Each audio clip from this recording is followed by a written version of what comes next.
Hello friends, welcome to the new episode of my channel I Prince. তো আজকে মূলত কথা বলবো একটা অ্যানিমি মুভি নিয়ে, যেরকম জিনিস নিয়ে আমি খুব একটা কথা বলি না, দেখি বা সবসময় আমার পক্ষে রিভিউ করা সম্ভব হয়ে ওঠে না। আর তার থেকেও বড় কথা, সেটা একটা রিলিজ অ্যানিমি মুভি। তো ব্যাপারটা আমার কাছে খুবই নতুন, তার কারণ আমি সত্যি কথা বলতে গেলে রিলিজ সিনেমা খুব একটা দেখতে যাইও না। কিন্তু এই সিনেমাটা দেখতে যাবো প্রথম থেকে কিছু প্ল্যানিং ছিল না। এরপর একটা বন্ধু মিলে ঠিক করলাম, কাছাকাছি একটা মাল্টিপ্লেক্সে এসছে, তো মনে হলো যাই, বিকেলটা ফাঁকা আছি। তো যে কারণে দেখে এসে এই কথা বলছি কাজটা নিয়ে।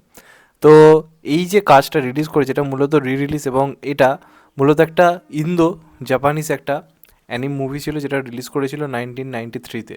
এবার সেই সময় এই কাজটা যেটুকু জানতে পারে যে ইন্ডিয়ান গভর্নমেন্ট এই কাজটাকে নাকি ব্যান করে দেয়। তার কারণ তাদের মনে হয় যে ভগবান রামকে এবং সীতাকে এই যে অ্যানিমেটেড রূপে প্রকাশ করা হচ্ছে, তখন তো টেকনোলজি এত উন্নত ছিল না, মানুষের কাছে অ্যানিমেশন ব্যাপারটাই খুবই নতুনত্ব তখনকার দিনের দিক দিয়ে বিচার করে যদি দেখা যায়। তো তখন সেটাকে ব্যান করা তাদের মনে হয় যে কোথাও একটা সেই ব্যঙ্গাত্মক ব্যাপার চলে আসছে, যে কারণে তারা সেটাকে তখন ব্যান করে দেয়। পরবর্তীকালে 1997-এ বা 2000 সালে এরকম একটা সময় করে হিন্দিতে টিভিতে এটাকে দেখানো হয়, এবং তখন এটা বিপুল পরিমাণে জনপ্রিয়তা পায়। রিসেন্ট রিলিজ হওয়া আদিপুরুষ যখন এটা রিলিজ করে, তখন এই সিনেমার ক্লিপ দেখবেন সোশ্যাল মিডিয়াতে খুব ভাইরাল ছিল, এবং তখন আমিও দেখে সোশ্যাল মিডিয়াতে পোস্ট করেছিলাম যে আদিপুরুষ দেখার থেকে হয়তো এটা দেখা অনেক বেটার হবে। কিন্তু তখনও এই সিনেমাটা বড় স্ক্রিনে দেখার এক্সপিরিয়েন্স কী হবে ফিল করতে পারিনি। তো আমি দেখে এসেছি, আপনাদেরকে প্রত্যেকে রেকমেন্ড করব, পরিবারকে নিয়ে, বাড়ির বাচ্চাদেরকে নিয়ে এই কাজটা যদি সম্ভব হয়, যদি আপনারা এই সময় কোনো সিনেমা না দেখে দেখার প্ল্যান করেন, এই কাজটা জাস্ট দেখে আসুন। আসল রামায়ণ উপভোগ করতে পারবেন, যেটা এই জেনারেশন পাচ্ছে না। আমরা ছোটোবেলায় সন্ধ্যেবেলা টিভিতে বা রাত্রিরে টিভিতে দাও রামায়ণ যেটা হতো, যেটা অরুণ গোবিল প্লে করতেন, সেটা দেখতাম। আমরা সেই ফিলটা অন্ততপক্ষে পেয়েছি। এখন তো টিভিতেও সেইভাবে দেওয়া হয় না রামায়ণ, বা রামায়ণকে নিয়ে কার্টুনও সেইভাবে দেখানো হয় না। যে সিনেমাগুলো হচ্ছে সেগুলোর মধ্যে আসল এসেন্সটা মিসিং। বেসিক্যালি আদিপুরুষ দেখে তো আমার মনে হয় সবার কাছে একটা ভুল বার্তা যাবে, যেভাবে রামায়ণকে প্রেজেন্ট করেছিল। তো সেখান থেকে দাঁড়িয়ে এই টাইমে এখনও তো যে রামায়ণ মুভিটা আসতে চলেছে রণবীর কাপুরের, সেটা আসতে অনেক দেরি রয়েছে। কিন্তু সেটা যদি এই সিনেমা, এই যে অ্যানিম মুভিটার যদি 2%ও যদি অরিজিনাল এসেন্সটা ধরে রাখতে পারে না, রামায়ণ যে সিনেমাটা আসতে চলেছে সেটা কিন্তু দারুণভাবে ওয়ার্ক করবে। এবার একটা ব্যাপার বলি, আমি যেটা আর কি অরিজিনাল যে ভার্সনটা ছিল, যেটা 1997 বা ওই টাইমে যেটা ছিল, যেটাতে রাবণ ক্যারেক্টারের আর কে দিয়েছিলেন, মানে ভয়েস ওভার দিয়েছিলেন হচ্ছে অমরেশ পুরী, সেটা কিন্তু আমি শুনিনি, সেটা আমি দেখিনি। যে কারণে সেটার ডাবিংয়ের সঙ্গে আমি কোনো তুলনাতেই যেতে পারবো না, কারণ যাদের যে নাম শুনছি সেটা শুনে বুঝতে পারছি যে ওটা অন্য লেভেলের হয়েছিল। এবার নতুন যারা ডাবিং আর্টিস্ট হিসেবে কাজ করেছে, তারাও কিন্তু প্রচণ্ড ইমপ্রেসিভ কাজ করেছে। রাবণের যে মানে কী বলবো, যে ডাবিংটা করা হয়েছে বা বাদবাকি প্রত্যেকে, সেটা কিন্তু খাপে খাপ বেশ ভালোভাবে ওয়ার্ক করেছে। কিছু গান দেওয়া হয়েছে, যে গানগুলো কিন্তু খুব ভালোভাবে ওয়ার্ক করেছে। বেসিক্যালি যখন আপনি মাল্টিপ্লেক্সে শুনবেন জোরে আওয়াজের মধ্যে, আপনি একটা অন্যরকম ফিল পাবেন।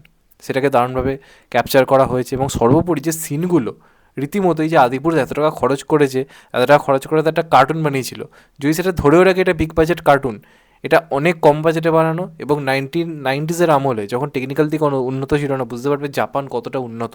তারা একটা ইন্ডিয়ার এরকম একটা ইতিহাসকে যেভাবে তুলে ধরেছে নিজেদের কাজে, তারা জাপানিজ লোকজন হয়।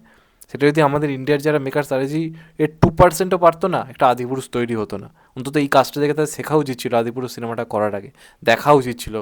আমাদের রিভিউয়ারদের বলা হয় না যে তুমি একটা ভালো রিভিউয়ার হতে গেলে তোমাকে রিভিউ করাটাকে শিখতে হবে। তেমনভাবে তুমি যখন রামায়ণে হাত দিচ্ছ, রামায়ণ নিয়ে যে ভালো কাজগুলো হয়েছে, সেটা যদি একটা অ্যানিমিও হয়ে থাকে, তোমাকে সেখান থেকে শিখতে হবে কীভাবে সিনের এসেন্সটা তৈরি করতে হয়। তো 2 ঘন্টা 15 মিনিটের এটা, এর মধ্যে তো গোটা রামায়ণ কেনা সম্ভব নয়। তো মূলত সীতার বনবাস থেকে রাবণ বধ, এই ব্যাপারটার মধ্যেই গল্পটাকে সীমাবদ্ধ রাখা হয়েছে।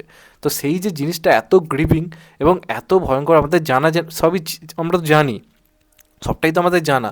তাও যখন আমি অ্যানিমেটেড ভার্সানে উইথ প্রপার বিজিএম সিনটা যখন দেখছি না, গায়ে কাঁটা দিয়ে উঠছে রীতিমতো, গায়ে রীতিমতো কাঁটা দিয়ে উঠছে। কিছু জায়গাতে আপনি ইমোশনালি কেঁদে ফেলবেন, আপনার চোখ দিয়ে জল বেরিয়ে যাবে, এত ভক্তিমূলকভাবে জিনিসটাকে বানানো হয়েছে। এদের থেকে শেখাও যে আদিপুরুষকে পুরো উল্টো করে চাগিয়ে ফেলে দেবে, এটা যা বানিয়েছে। এটা আমার মনে হয় প্রত্যেকের দেখা উচিত। যদি আপনি প্রপারলি রামায়ণে যদি ফিল পেতে চান, আই থিঙ্ক কোনো সিনেমাও এই ফিল দিতে পারবে কিনা তাই নিয়ে আমার যথেষ্ট সন্দেহ রয়েছে। আসল রামায়ণ বলতে যা বোঝায়, সেটা আপনি এই কাজটা দেখলে বুঝতে পারবেন প্রপারলি, এবং প্রত্যেকের দেখা উচিত। কারণ নতুন জেনারেশন রামায়ণের সঙ্গে অতটা পরিচিত আমার মনে হয় না, নয়, আমার মনে হয় এটা নয়। শুধুমাত্র বইতে পড়ে বা ছোটোবেলায় পড়াশোনার জন্য পড়ে নাম্বারের জন্য পড়াটা তো ইম্পর্টেন্ট নয়।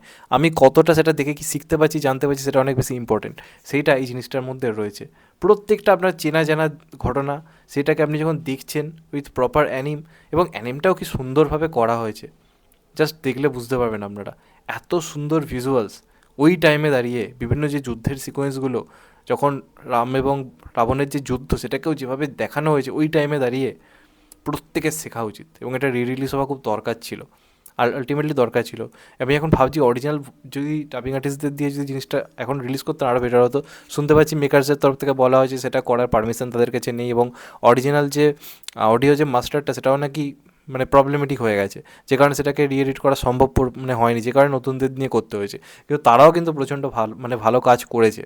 তাই আমি প্রত্যেককে বলবো এই কাজটা অবশ্যই দেখে আসো, কোনোভাবে মিস করো না, নেগলেক্ট করো না, তাহলে আসলে রামায়ণের ফিল হয়তো পাবে না। আই থিঙ্ক ইন ফিউচার কোনো সিনেমা তো এই ফিল আনতে পারবে বলে আমার মনে হয় না। চেষ্টা করছে নিতেশ তিওয়ারি নিজের রামায়ণ আনার, কিন্তু এই জিনিস অরিজিনাল ওজি রামায়ণ দেখার সুযোগ আমি বলবো কখনো বড় পর্দায় মিস করবেন না, কারণ এই সুযোগ বারবার আসবে না। এটা একটা সুযোগ, যে কারণে আমিও রিলিজ দেখি না বা অ্যানিম মুভি খুব একটা দেখি না, কিন্তু মনে হলো না এটা ভাই দেখতে হবে, যে কারণে গেলাম এবং আমার ভাই পয়সা ওসুল হয়েছে, অনেস্টলি স্পিকিং পয়সা ওসুল হয়েছে। তোমাদেরকেও বলবো অবশ্যই এটা দেখে এসো। যাই হোক, তোমাদের এটা নিয়ে কি মতামত অবশ্যই জানাও, যারা দেখেছো তাদের কি মতামত অবশ্যই জানিও। আর চ্যানেলটা নতুন হলে চ্যানেলটা সাবস্ক্রাইব করে দিও and get the bell icon. ভালো থেকো সবাই, টেক কেয়ার, নমস্কার, আবার দেখা হবে। এখন তো ভাই সবাই ভালো থেকো, সুস্থ থেকো, নমস্কার, টেক কেয়ার, আবার দেখা হবে, ভালো থেকো।